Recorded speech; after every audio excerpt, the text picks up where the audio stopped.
What's up, everyone? Welcome back to another episode of Mr. Clarke After Dark and the Clarke Notes.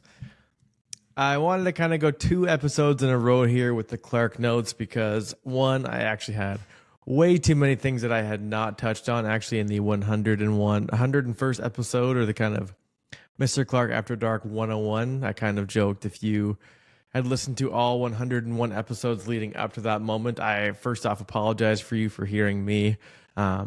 I guess randle off my pseudo intellectualism for the last 2 years, but hopefully, again, I feel like I'm starting to hopefully kind of embark upon or actually get somewhat close to hearing some things that are new in education. I think from the beginning, the souring of most teachers in the beginning stages of the profession can be very disheartening for a lot of people who are not just new to it, but that are kind of in it and enjoying it, but also kind of being around that negativity a lot. And as I go into year 6, I do genuinely find that my initial, I guess, maybe over silly summer camp energy that kind of initiated my path into education, and I guess caused me not to waver from my initial path into education, continues to very much be alive and well. I do think that I'm kind of just realizing now in the moment that 50% of teachers actually leave in the first 5 years. That's a stat that's, I would say, pretty much plus minus 5% around that 50% mark. A lot, again, no matter where you're teaching, a lot will leave your province or the context that you're teaching in for the most part as well. But I don't know. I've said a few times I'd be lying if I don't peruse LinkedIn and kind of look at, and I've even had the teacher career coach on here in the past, Kelsey Marks, different ideas for leaving education, what that would look like, what skills you need, whatever that means. And I don't know. I still hasn't soured me entirely yet. So I guess we'll see. I am back next year as an academic support teacher. I feel like a lot of teachers on social media that I guess engage in social media do a lot of, they kind of make a really big deal out of that. But I don't know. I did talk about going to high school for a long time. I do kind of like the flexibility of the resource life. So continuing it on for at least one more year here in New Brunswick. So not returning to Fort Mac, which reminds me, I do have to send my official resignation letter. I have not done that yet, but sorry, Scott Barr. One thing I noticed that when I was starting to go through the takeaways on the previous episode was there was definitely too many. I think I tried to narrow it down to 10 that I wanted to talk about. I think what might be helpful, especially for, I know this podcast can kind of seem like the more, for those that do listen to it, throughout the year, you might obviously forget things that you heard back in September and October. And I can also understand that, like, I remember when I first started doing this, my first few episodes, I believe I had into parts 1 and 2 because they were like 2.5, 3 hours at times. And I definitely really felt a pressure to continue, like kind of do like the Joe Rogan kind of like super long 3.5 hour podcasts all the time. I quickly realized that not everyone, especially myself, has that stamina to kind of keep it going for that long. I will say, when you're doing a podcast in person, 1.5 to 2 hours goes by very quickly. So it does kind of make sense.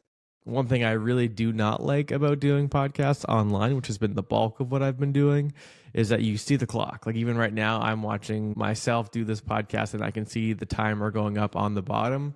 And that, to me, I don't like that weird, like, you know how much time is actually going by. But so for the summer, I guess to kind of start up before I get into the kind of takeaways for the Clarke Notes here today, is that other than liking summer camp and kind of liking that the camp experience I have with the grade 8 students, one of the things that I often think about, which is super cheesy, and I'm sure that anyone who listens to this will just kind of roll their eyes, but I remember I had like a bit of a mindfulness phase where I tried meditation, didn't like it. I think I'm too fidgety. My mind rolls too much, which is probably why I need it, but it still definitely wasn't my, I just found like, I didn't really feel those benefits of like completely shutting off, I guess maybe because maybe I didn't. But one thing that I always kind of talked about was, when it comes to being present, is like you'll never kind of relive the same moment, which is obvious and that sounds super cliche. But one thing I remember that it's kind of helped me know that, okay, I'm currently in a period that I don't want to forget, but it's going to slip by anyway. And so I remember, for example, they would probably all laugh at me if they knew that I thought about this, but I remember my second year, so I believe this was just last year teaching, or no, this would have been my first year teaching. I was sharing a classroom with Tom Keka, and we had two students, Evan Norman and Braden Rousel. And I had a second period prep, and Keka taught ILC's period 2. So and it was in my room. So I would kind of just hang out in there sometimes with them, and we would have. I've noticed too. Sometimes you might feel like it's awkward talking to. I don't know. For me, I find it sometimes awkward talking to people outside of work, but this are people that you normally wouldn't talk to outside of work. You have these great relationships with at work, but it can still kind of be a work only relationship. But anyway, I remember Tom and Braden and Evan and I, we would all sit down and have these 90-minute conversations, definitely about coursework, but we would just have these conversations about hockey and what their plans were. And I there's not even a conversation that I remember, but I remember when June came and it was toward the end of the season, and they actually had to come out and play a ball hockey game where I scored 3 goals. No big deal. I'm sure Chestnut remembers that, but I remember kind of leading toward the end of the semester, and just we had a conversation, and the three of us were hanging out and having our normal chats as we usually did. And I remembered in a moment, I was like, you know what? The 4 of us will never have a conversation again, most likely. And if we did have a conversation again in the future, it wouldn't just be us 4 in a room at a Cole McTavish and Fort McMurray. So it was very clear to me, this kind of, not oh, life is fleeting, but it's channeling that awareness of knowing that there's going to be moments that you savor. And even on the grade A trip that I was a part of last week, and I think that's honestly why I like being a part of those trips. Even my wife and people always ask me when you get older, you won't want to be part of those trips because they take so much time and you're away from your family. And again, I don't have kids yet. I get that. Max is coming in 2 months. I was just listening to him kick my head. Even on that trip, I remember we were on the beach and a few of the students were kind of talking I just know that this is a moment that I'm going to miss. I feel like that's so almost very mature of them, but it's just those moments that I think about, when I think about the old school that I worked at and friends that I would be with. I remember 2 of my very good friends, Michael Travers and Jason Hamilton, the week before I was moving. It was kind of the end of it was in June just last year, and the 3 of us planned to go golfing together. Again, none of us are really that good at golf. Sorry, Michael, still not working out too great for you. But I remember it was pouring rain, literally pissing down rain outside. And we really wanted to go golf because it was kind of it's Clarke's last round that we can play with him. And we were driving in Michael's truck, and I remember the rain just pouring down, and we all committed. We were you know what? Even if it's pouring rain on this course in Vista in Fort McMurray, we're going to play 12 holes. We'll let the rain fall down on us, but we'll remember it anyway because it's the last time that we can all hang out. And I don't know if maybe we were all kind of we made that commitment because of this idea where it's we know we're going to remember this. We know we kind of want to just hang out. And again, that sounds super cheesy. They would probably call me every name in the book for even telling that story or framing that story in that way. But it's definitely something that I find has I'm going to see my family again in a couple weeks, going back out to Alberta for a little while. I'm already missing that. And that might be the unhealthy way. You're already kind of missing the time that you haven't even spent yet. I know I'm going to see my nieces and my nephews, and we're going to have fun. I'm going to hang out with them. We're going to play games. I'm going to tickle them. I'm going to chase them around the house. And it's going to be fun. But then I know I have to leave again. And that's maybe the other part where it's the almost fearing being present because you're going to lose that moment anyway. But yeah, I didn't mean to get too deep here on the Clarke notes too quickly with that, but it's definitely something I've noticed where especially when you have grade 12 students, and I'm seeing some of my grade 12 students now who are 20 and 21 years old that I've taught, and it's interesting to kind of think you know what, I kind of feel the same I did 4 years ago, but they're going through the 4 arguably most transformative years of their life, going from age 17 to 21. So it's interesting to just be a part of that change for those kids, and especially now in middle school, you are watching them move on with their lives, and that can be, I think, one of the most rewarding, and honestly, it's a weird grieving almost of Like you kind of grieve the class you used to have, or the relationships that you, and I would say even just like student relationships that you used to have. And it's a weird, difficult part of teaching. It's like even the kids that drive you the most crazy were always the ones that you kind of end up missing the most after a while. But so yeah, a little heartfelt tidbit from Mr. Clarke here tonight to kind of, if you've ever had one of my courses before, just know that I'm usually aware that I appreciate my time with you and our relationship that we do have whenever it happens, because I know that there will be no subsequent conversation or relationship that will ever be the same. It's a little sad, but I think to kind of continue on with the takeaways, I think I kind of ended off like I'm even having a conversation with a fairly prominent psychologist even tomorrow, and I'm thinking about like what does it mean to engage in trauma-informed practice. Like I've had this conversation quite often, but even talking to a lot of newer teachers, like I think I may have mentioned this in the last episode, I'm not 100% sure, but like I was recently assessed because I'm on a temporary contract, and we're talking about discipline, and we're talking about like classroom management, and I had to do like a self-assessment, and my immediate thought is always, okay, I come from a place where I'm pretty good with expectations, and I'm pretty good with rules that have to be followed. So when it came to like, I was not a bad kid in high school, maybe a little bit more rambunctious in middle school and elementary school, just trying to show off and hide my insecurities. But I think that like it's not hard to listen to people and to understand that everyone goes through school. School is something you do, and like, if there's work, you have to do it. Now, I didn't always share that sentiment, and I know that's easier on the other end. But like if I give out work, or if I'm teaching a class and I have to scream at you, like I don't know if that's effective classroom management. Like I don't know, like I'm not going to scream my way into you getting a mark. And that's just kind of like a personal thing. It's like I'm not going to put myself through the agony and putting my body and my voice through this agony of just screaming at you just to get your attention to do something you don't want to do.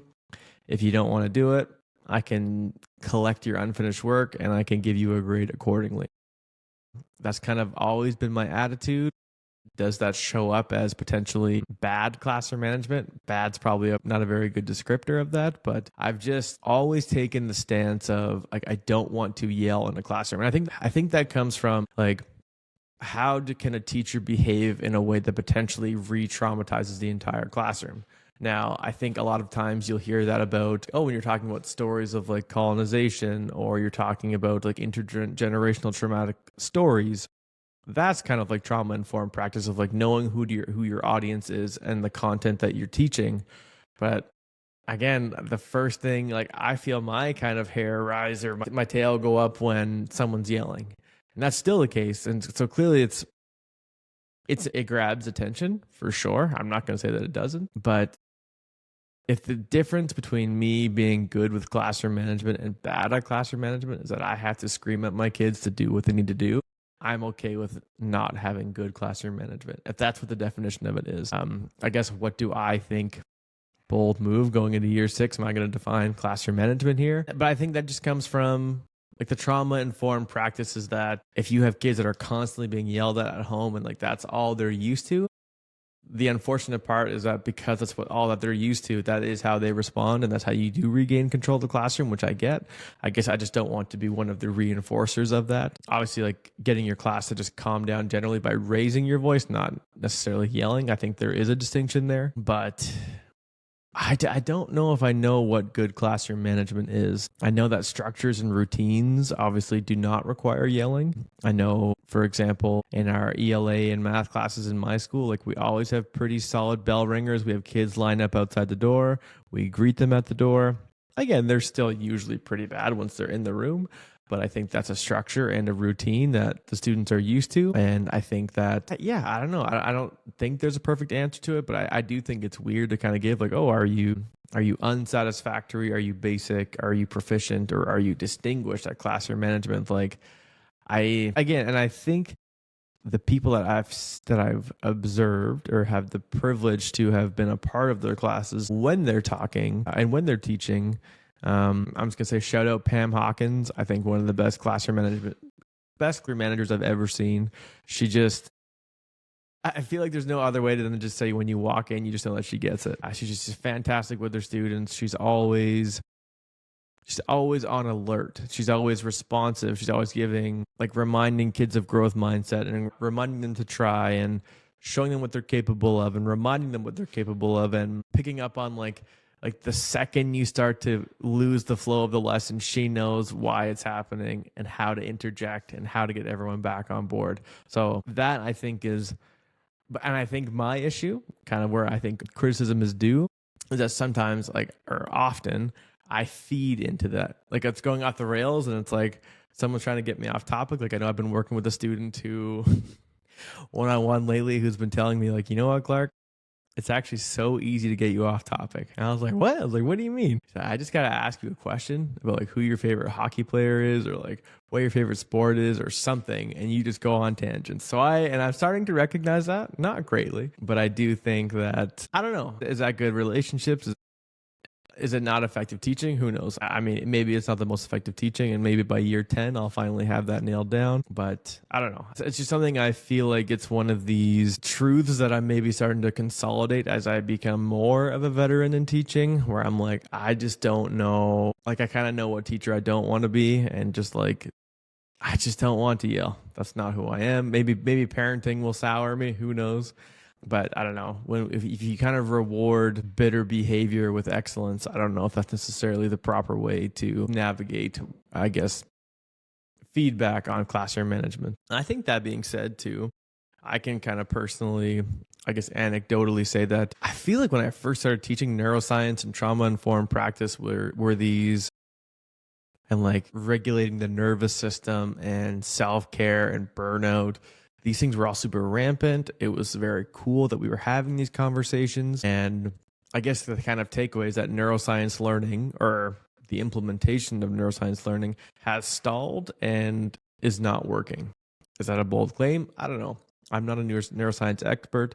It's just kind of how I feel, in the sense of knowing what to do in my classroom, despite, I guess, being a part of so many PL sessions and actually being someone who enjoys PL sessions, that feels kind of stuck in that regard. I won't really know what the answer to that might be, but I do think that I don't really know where the future of neuroscience learning is going to take teaching in terms of what it can actually apply to the classroom. I do think a lot of neuroscience research is kind of going in more into the assessment phase, because I feel like so much of what we talk about of having trauma-focused instruction does seem to be fading in its relevance. Again, maybe that's a bold claim. I'd love for someone, not even to prove me wrong, but I guess provide me with an alternative perspective. The next one is that teachers do not want others to know they use AI because it makes them appear lazy. Even if it is more effective, we need to tell others that we are drowning or have so much marking to do, even if we genuinely feel pretty good about how things are going with our workload at that particular time. I remember my first year, I had a conversation with a teacher, and like, obviously your first year, I don't buy into the idea that you don't know anything, especially if you're a seventh year teacher and it's your first year teaching grade 11 math, but it's your third year and it's your fifth time teaching grade 11 math. You probably know more about that than the seventh year teacher. I don't necessarily see a need for this weird, like, oh, if you're in this year, you know this much amount, and then by year 25, you know everything. No, I think that's a stupid way to judge experience of people. And I think I've talked a little bit about that in the sense of being given an opportunity to teach a subject I was comfortable with at the beginning of my career, because I mean, all the content, I could look at every outcome and at least give 10 minutes, 5 to 10 minutes of ideas of things that I could teach and talk about regarding that outcome. And I think that's obviously comes from comfort and familiarity, but I do think there's also a tendency to overburden yourself on purpose as a part of like a weird peer pressure in teaching. Like, I think even in like my first few years teaching like pretty heavy, moderately heavy -1 social studies courses, and like, they weren't that hard to teach because I loved it. Loved the content, still do. But the essays were pretty daunting and having to mark all those. But I remember like Sheldon Dahl said in our episode, I think in episode 13, he said like some weeks you've got your Google Classroom up to date, you've got your Markbook updated, and you're feeling pretty good. But I feel like even when I've had those moments and other teachers were like drowning, you still feel like you need to say that you're also drowning. I don't know if it's like a weird, like you don't, I think I mentioned this on the last podcast where I had a teacher walk up next to me and say like, oh, any teacher that's like says they have nothing to do is just incompetent. It's like, it's not like you have nothing to do. It's just, you might just be kind of up to date on your tasks. And I actually like today, I won't say who, but there's a teacher who was saying, she's like, I want to think about these things over the summer. I like to think about these things so much more than actually doing them. And I felt that with my entire being of, I love to just sit and think about possibilities. But the second it's like, okay, now I have to put these ideas for a lesson into a lesson plan document to figure out how to make the slides. That's where it all falls apart for me. Maybe that's like a weird self-defense mechanism, who knows, but it's something I've definitely noticed about myself as well. But I do think that that also applies to artificial intelligence.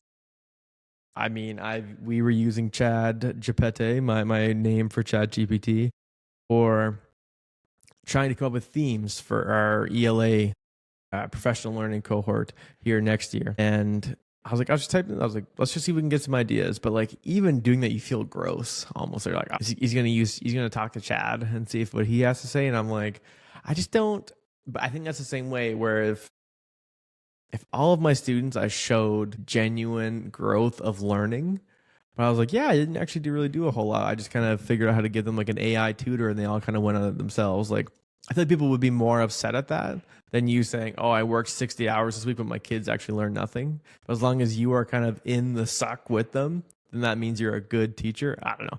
Again, I think these are stupid ideas that kind of need to go away. I don't know if maybe I kind of have been wanting a bit more to do and a bit more structure being in this kind of weird flexible position this year, which I've also talked about at length. But it's definitely something where I feel like teachers need to stop this one-upmanship of like, no, my life is shittier than yours, so you need to also be doing as much like extra stuff as I am. I don't know. That's kind of just the vibe you get from teachers, and I think it especially applies to people like not wanting to admit they use AI for when, again, why would you ever make another worksheet yourself when you have this available to you? I'll never know. If it's Wednesday, you're, again, maybe me in the future, your baby's up all night, you don't know what you're going to do tomorrow. Put it into Magic School AI, get through the day, make your sheet. It's not that serious. It's not that deep. Another one of my favorite expressions. I think another one too is, I know, for example, in New Brunswick, we've got about 1,500 teachers retiring or eligible for retirement in the next 3 years of an entire province that only has about 6,000 teachers. So, I mean, you're looking at over 25% of your entire teaching staff is likely to retire in the next few years. So one can only assume I still have zero interest in actually moving into a administration position. And I think that comes across as like lazy speaking. And maybe it is a lazier side to me. I don't actually know specifically why I'm like so adamant against it. I do think that it can probably be so much more rewarding in knowing that I feel like it's almost like when you're like everyone wants to root for the Toronto Raptors in the NBA in Canada because they're the only Canadian team. Like you're the only person up top, so we're all kind of rooting for you to be successful because we all benefit if you're successful. But I just, every time I hear like, oh, like administrators only get like an extra $100 on their check every few weeks, and like it's not about money entirely, but it is. Again, money doesn't have to be weird. I don't know why teachers get weird talking about money when we literally all make the same amount. But it's sad to not see people that are working so hard and trying to make a difference, not even just be financially compensated, but also receive the most flack from both teachers and parents and like the school community for simple mistakes, especially when there's only one or two people of like an entire, again, I think about schools in terms of networks. Like I remember writing emails for my old school for events that we were doing for charity hockey games, for example. And I knew that the second that email was sent out, like that was going to 4,000 and 5,000 people at a big high. Actually, if not more, you've got 1,600 kids. You've got probably 200 or 300 staff, and then all those kids have parents and families, and then it gets shared on Facebook, and their distant relatives see it. So it's like all of these posts are, and you've got one principal in that school. So that's where it's like, it's so unfair, kind of like the idea of classroom management being good or bad, to kind of place these labels on administrators. Because I remember there was a time when I was listening to a teacher from Red Deer, and I think this was the Minister's Teacher Advisory Council a few years ago that I was a part of in my first year. And we would just brainstorm ways online of how you could make the teaching profession better. And like he said that he was a principal at like a decently sized school in Red Deer and actually had to quit because his doctor said his blood pressure was getting too high. And I'm just like, in what way should, again, this is no flack against like any tradesperson. Like all my friends kind of work in the oil sands, and they're like, oh, like I work 12-hour shifts, but I actually work like 3 hours and I'm taking naps and dozers kind of like I used to. But it's just so, it's not even that it's like they should get paid more. It's like they should receive less flack because it's literally an impossible job. And I'm just kind of curious to see like what happens to the culture and the shift of administration, because I do think 10 years from now, like, I mean, I'll be 38 in 10 years, and I think that that's likely the age when people are kind of ripe or prime administrators. And I just don't know like who's going to be leading. What's that leadership going to look like? How our school's going to kind of crumble because of younger leadership, or will they thrive because of it? I think, I don't know. I'm hoping maybe it's the thrive side because we're a bit more open to kind of taking those risks and such, but definitely don't want it to destroy my blood pressure. That's for sure. I would like to keep generally healthy. And honestly, I like doing the podcast and that kind of stuff. So I feel like whenever you're kind of taking on that communal burden as administrators do, it can be just very time consuming in a lot of other ways as well. With that being said, though, I do think that one thing I've always also thought was weird, I think everyone who goes into a job likes the idea of being promoted eventually, whatever promoted means. I think in a lot of ways in teaching, there's like weird informal promotions where like you wouldn't make more money because we are all obviously just on a scale.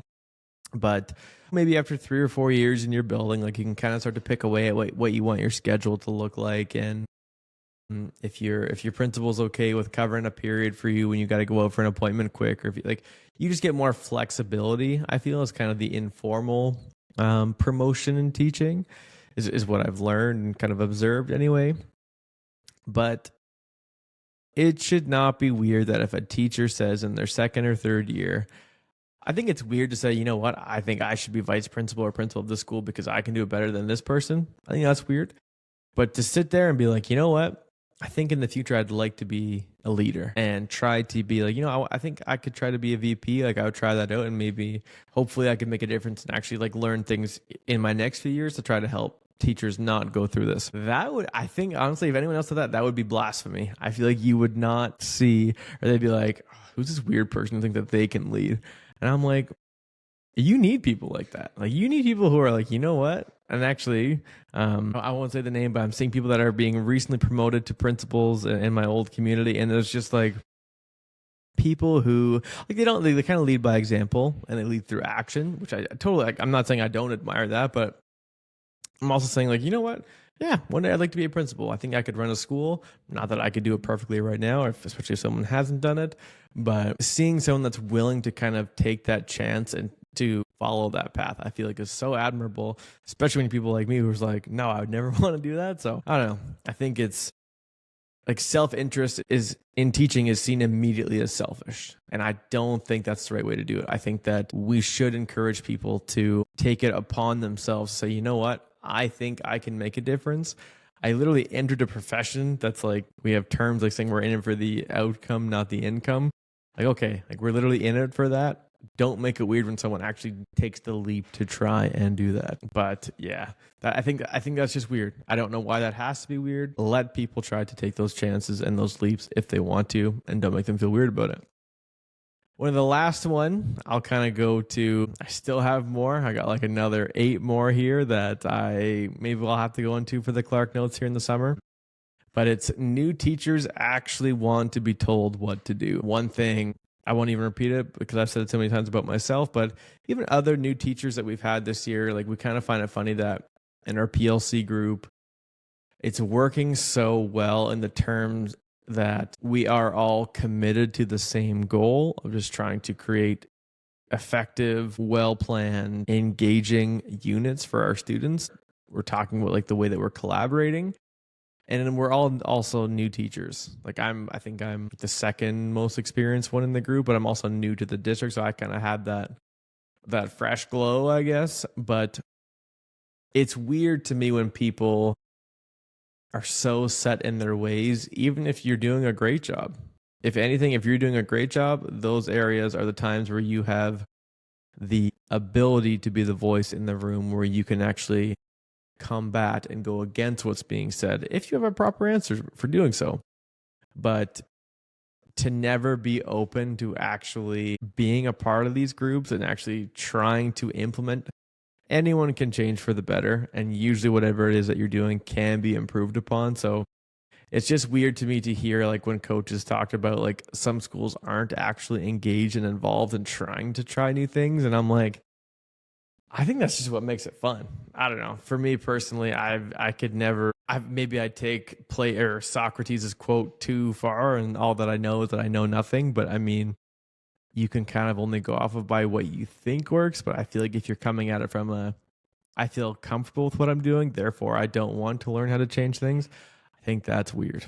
But I do think in the same token, even though new teachers are so open, like I found it so helpful in my first couple of years that we had the Google Drive, we had all the tests, we kind of had a lot of the projects kind of already planned, and then we kind of just executed. I think that's so beneficial to being able to kind of like it's like getting universal basic income. I feel like you get your main kind of needs taken care of. Now you can kind of go for your wants and actually build some and implement some creativity. And again, when it's like November 1st and the kids are all burnt out, you're burnt out, you've got those things to kind of draw back upon that are still effective and can actually still produce quality learning. So I will leave it there because I am rambling too much into my takeaways. I know a half an hour is kind of where I like the sweet spot for these Clarke Notes episodes. So all I will say to kind of finish off is that this will actually be some of the last new content that I will be posting until September. I know last summer, for those of you who have been the avid listeners over the past 2 years, first of all, thank you very much for continuing to support an undefined dream, I guess. I don't really know what I want this podcast to be or where it's going to go or what's going to happen.